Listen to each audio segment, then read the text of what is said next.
Donc, en fait, je pense que ce tableau m'a été inspiré lors de mon dernier voyage en Australie. J'ai retrouvé des moules qu'on utilise pour impression de tissus pour faire du batik.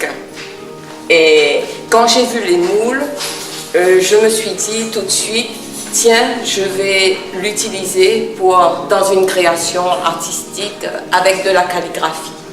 Et c'est de là qu'est né ce tableau en quelque sorte. Pour l'écriture, pour la concentration que ça nécessite. Oui. Donc ça apporte quelque chose, ça apporte à ce qu'on soit motivé, être concentré. Oui. Est-ce que ça libère l'esprit, tout ça? Ça libère ou ça reconcentre. Ça dépend comment vous abordez ça. C'est une bonne méthode alors. C'est une très bonne méthode, c'est comme une méthode de méditation. Oui. Et vous avez plus beaucoup d'élèves qui viennent là-bas Eh bien, étonnamment, oui, ça attire de plus en plus de gens parce que la Chine est à la mode. Oui.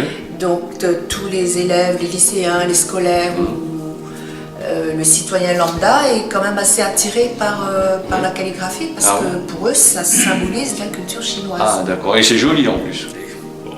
Comme toutes affaires, il faut travailler. Il faut travailler. Alors combien de temps on l'a mis à faire vraiment l'œuvre que vous l'avez fait là? Non, ben là, les œuvres qu'on fait là depuis 2009. 2009. Je veux dire, chaque année, on va prendre. Voilà. Donc on essaye, comme dit Wang Wei, on essaye de digérer, on essaye de réutiliser dans ce que vous faites.